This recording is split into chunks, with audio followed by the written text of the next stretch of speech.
Il y a des silences qui hurlent, des sourires qui saignent, des regards qui implorent de l'aide, sans jamais trouver les mots. On me voit fort, mais toi tu sais que parfois je tremble. On pense que je vais bien, mais toi tu entends mes batailles intérieures. Ce que mes pleurs ne disent pas, tu l'entends, Seigneur. ce que mes soupirs n'expliquent pas, tu le comprends mieux que moi-même. Tu me connais, tu m'as vu, tu me tiens. Quand mes mots se brisent, mon cœur parle encore. Quand ma voix s'éteint, mon âme continue de chanter vers toi. Ce que mes pleurs ne disent pas, tu le sais, Yahweh. Tu lis mes larmes comme... Seigneur Jésus-Christ, notre Dieu, notre Père, nous bénissons encore une fois ton Saint-Nom parce que tu es Dieu. Oui, notre prière, c'est que tu nous places sur les lieux plus hauts, les lieux élevés, afin de nous aider à comprendre la parole ce soir. Seigneur, bénis l'exhortation et prépare-nous à la prière. Prends entièrement le contrôle de toutes choses, Seigneur, au nom du Seigneur Jésus-Christ. Amen. Nous prenons nos Bibles dans Matthieu chapitre 6. Matthieu chapitre 6. Nous prenons nos Bibles dans Matthieu au chapitre 6. Il est écrit dans Matthieu chapitre 6 à partir du verset 5 jusqu'au verset 8. Matthieu 6 à partir du verset 5 jusqu'au verset 8. Nous lisons au nom du Seigneur et Sauveur Jésus-Christ. Lorsque vous priez, ne soyez pas comme les hypocrites qui aiment à prier debout dans les synagogues et au coin des rues, pour être vus des hommes. Je vous le dis en vérité, ils reçoivent leur récompense. Quand on lit la parole, on se lève. Mais quand tu pries, entre dans ta chambre, ferme ta porte et prie ton Père qui est là dans le secret. Et ton Père qui voit dans le secret te le rendra. En priant, ne multipliez pas de vaines paroles, comme les païens qui s'imaginent qu'à force de paroles, ils seront exaucés.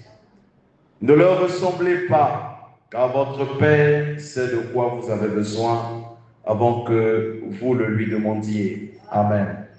Vous pouvez vous asseoir, merci. Seigneur Dieu Tout-Puissant, entre tes mains, nous recommandons cette phase. Donne-nous le contexte de cette exhortation pour bénir nos âmes.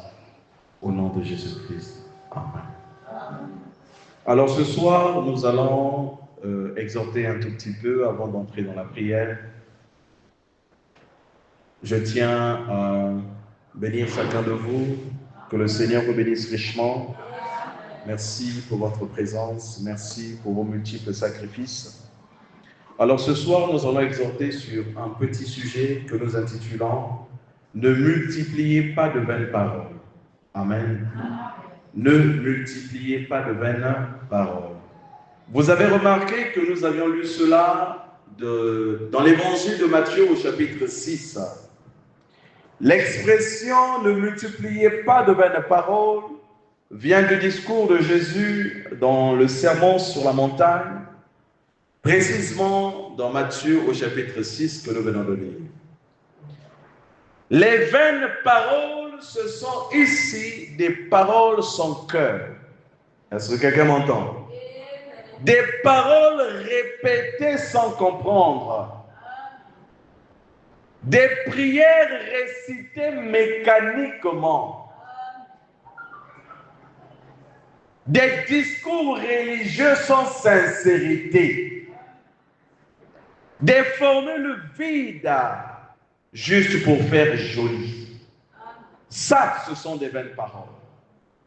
Et quand Dieu nous dit de ne pas multiplier les vaines paroles, il nous exhorte ici à la sincérité. Amen. Ça ne sert à rien de répéter des paroles que vous avez entendues chez X ou chez Y, sans comprendre. Amen. Il a besoin que votre cœur parle. Il a besoin que votre cœur s'exprime. Il a besoin de la sincérité de votre cœur. Hébreux 10, verset 22. Approchons-nous avec un cœur sincère, dans la plénitude de la foi, les cœurs purifiés d'une mauvaise conscience et le corps lavé d'une eau pure. Approchons-nous avec un cœur sincère. Quand nous venons devant la face du Père, nous devons venir avec des cœurs sincères. Est-ce que quelqu'un me suit? Je reprends le passage de Matthieu 6, verset 5. Lorsque vous priez, voilà ce qu'il est en train de constater.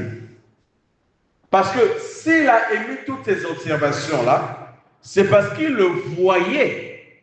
Amen. Chez ceux qui l'entouraient. Il pouvait discerner ce qu'il y avait dans les pensées des gens. Il dit, lorsque vous priez, ne soyez pas comme les hypocrites.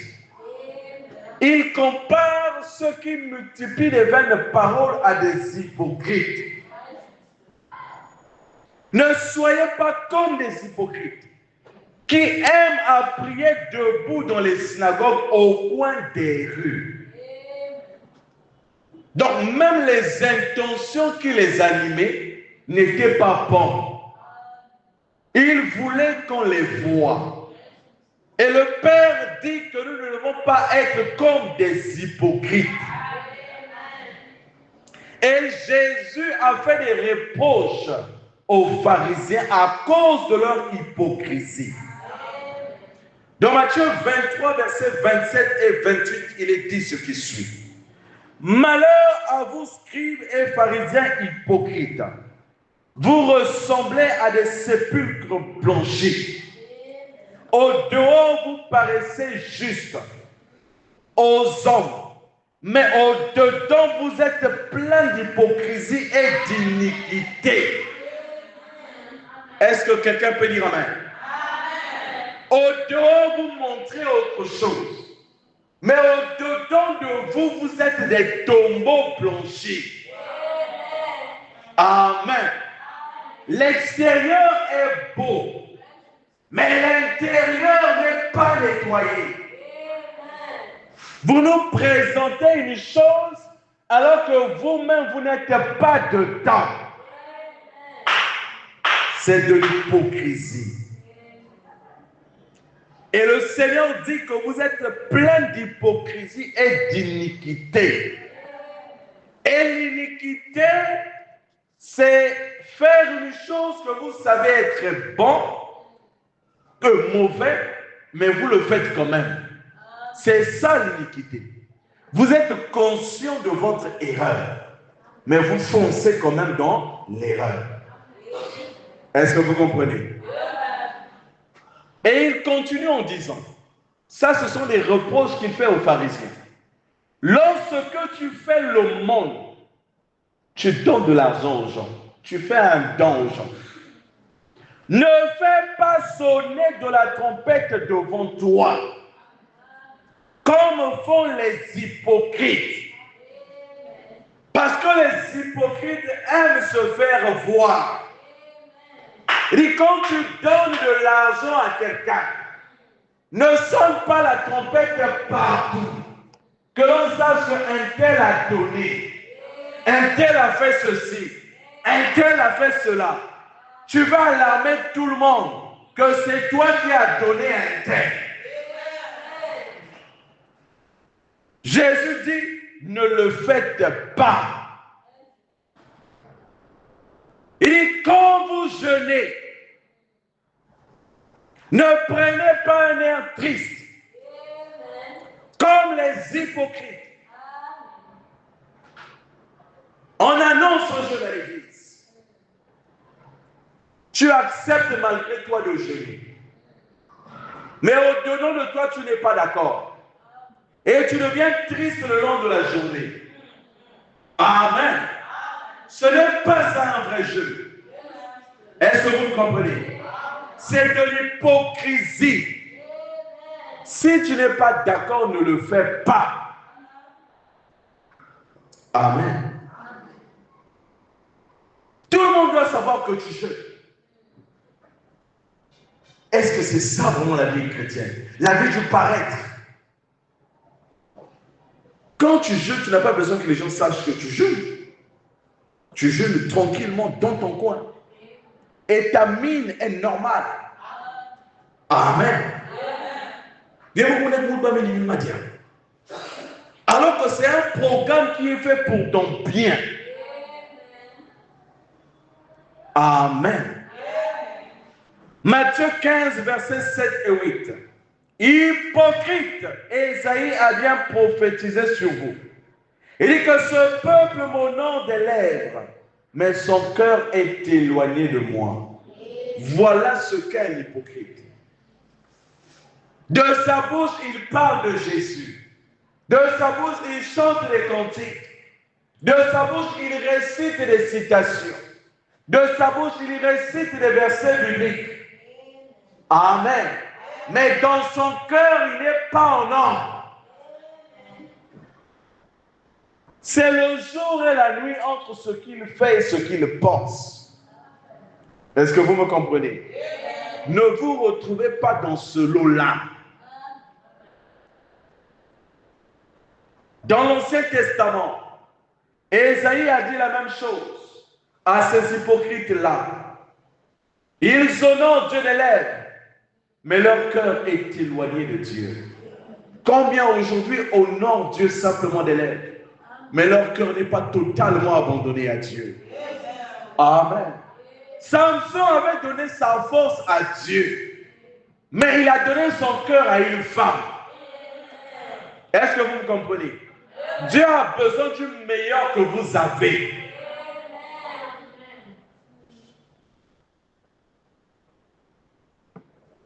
Et cette attitude-là, l'apôtre Pierre s'est retrouvé aussi dans ça. Est-ce que vous me comprenez? Donc même un vrai chrétien peut être entraîné dans cette affaire. Galates chapitre 2, verset 12 jusqu'à 14. Il est dit ce qui suit. En effet, avant l'arrivée de quelques personnes envoyées par Jacques, il mangeait avec les païens. Et quand elles furent venues, il s'esquiva et se tint à l'écart, par crainte des circoncis. Avec lui, les autres juifs usèrent aussi de dissimulation, en sorte que Barnabas même fut entraîné par leur hypocrisie. Voyant qu'ils ne marchaient pas droit selon la vérité de l'évangile, je dis à Céphas, encore Pierre, en présence de tous, si toi qui es juif, tu vis à la manière des païens et non à la manière des juifs, pourquoi forces-tu les païens à judaïser? En priant, ne multipliez pas des vaines de paroles comme les païens qui s'imaginent qu'à force de paroles, ils seront exaucés. Vous comprenez? J'ai jumelé les deux passages. Donc ici, c'est l'apôtre Paul qui fait des reproches à Pierre. Parce que quand ils ont commencé la marche du christianisme, ils avaient du mal à ranger les choses. D'aucuns se rangeaient sur le judaïsme, sur la loi, amen, et les rites du temple. Et d'autres disaient que non, nous sommes dans une nouvelle ère, c'est l'ère de la grâce.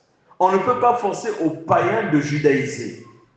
Vu que Pierre c'était un juif, Paul a dit que pendant que les autres frères juifs n'étaient pas là, tu étais en train de sympathiser avec les païens. Mais quand tu les as vus venir, tu commences à te tenir à l'écart afin de les forcer de judaïser. Il dit c'est un comportement hypocrite. Amen. Pierre a été reproché par Paul de son comportement. Vous comprenez? Chrétiens, soyons sages. Matthieu 6, verset 5.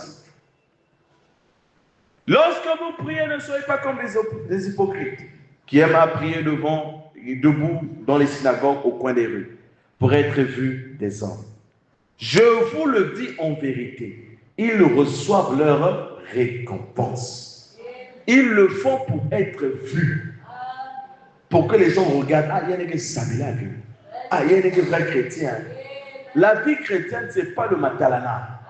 Ce n'est pas le matu vu. C'est une vie personnelle. Une relation que tu entretiens avec Dieu. La vie des autres, ce n'est pas ton problème. Toi, c'est la vie du maître qui compte. Amen.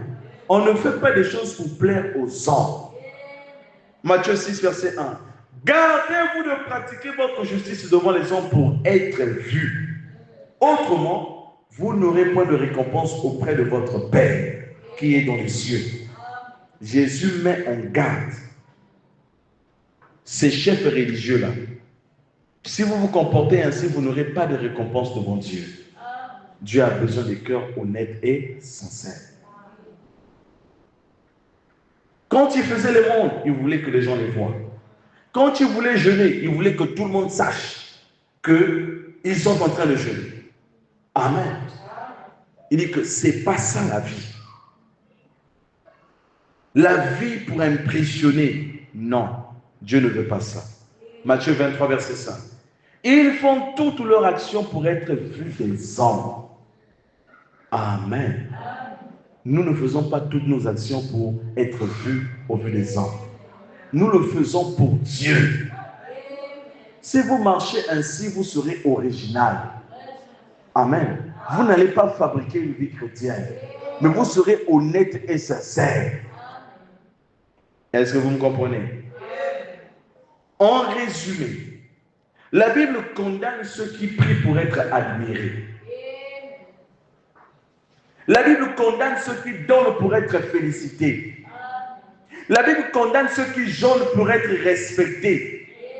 La Bible condamne la pratique, ceux qui pratiquent la foi comme une mise en scène. Amen. Et n'oubliez pas la scène de Samuel devant les enfants d'Isaïe. Dieu lui a dit, je ne prends point garde à l'apparence, mais je regarde au cœur. Et Dieu lui regarde au cœur. C'est ça que vous devez travailler. Ne travaillez pas l'extérieur. Mettez l'action sur l'intérieur. C'est ça que Dieu a besoin. Amen. Ne multipliez pas des vaines paroles quand vous priez. Mais quand tu pries, entre dans ta chambre, ferme ta porte et prie ton Père Céleste qui est là dans le lieu secret. Et ton Père qui voit dans le secret te le rendra. Amen. Ne pensez pas qu'à force de paroles, vous serez exaucés. Quand on vient devant la face du Père, on vient pour lui exposer ce qu'il a dans nos cœurs. On ne vient pas pour fabriquer des paroles. Amen. Soyez simplement disposés. Dites à Dieu ce que vous avez dans le cœur. Amen. Si vous n'avez rien à dire, chantez-le. En chantant, les paroles viendront. Vous comprenez? Vous êtes là en train de répéter que les mêmes choses. Non. Dis ce que tu as. Est-ce que quelqu'un m'entend? Dieu n'est pas impressionné par nos longues prières, ni par les jolis mots que nous lui adressons. Certaines personnes avaient l'habitude de répéter certaines paroles qu'ils ont entendues quelque part, juste pour impressionner. Ce n'est pas nécessaire. Dieu sait déjà ce dont nous avons besoin. Est-ce que vous le comprenez? Nous allons ensemble avec vous lire de façon saute-mouton le psaume 139. Je vous en ai parlé le dimanche dernier. Psaume 139, je commence à partir du verset 4. Car la parole n'est pas sur ma langue, parce que Dieu connaît parfaitement nos vies. Il sait exactement ce que nous sommes. Il dit, car la parole n'est pas sur ma langue, que déjà, ô Éternel, tu la connais entièrement. Vous comprenez cela? Où irai-je loin de ton esprit? Et où fuirai-je loin de ta face? Si je monte aux cieux, tu y es. Si je me couche au séjour des morts, t'y voilà.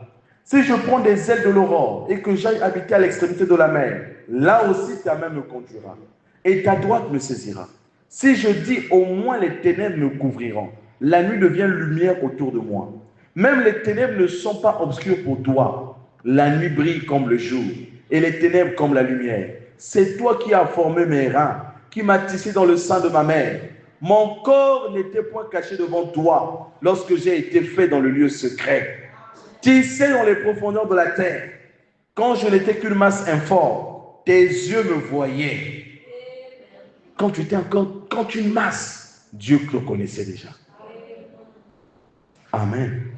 Et sur ton livre étaient tous inscrits les jours qui m'étaient destinés, avant qu'aucun d'eux n'existât.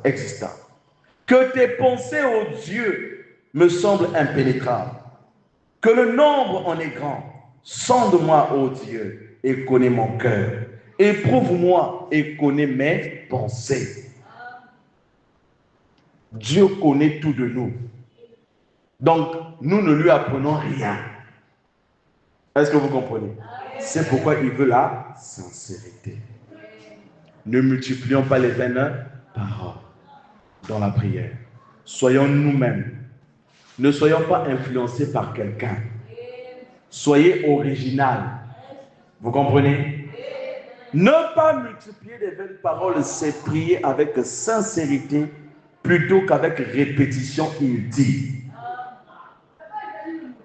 Ne pas multiplier les vaines paroles, c'est éviter les prières mécaniques ou superficielles.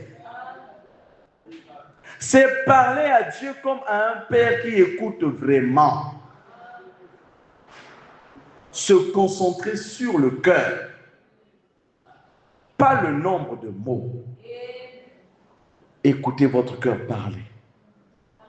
Oh non, je ne sais pas parler. Laisse ton cœur s'exprimer. Laisse ton cœur dire ce qu'il doit dire. Et laisse exprimer ton cœur.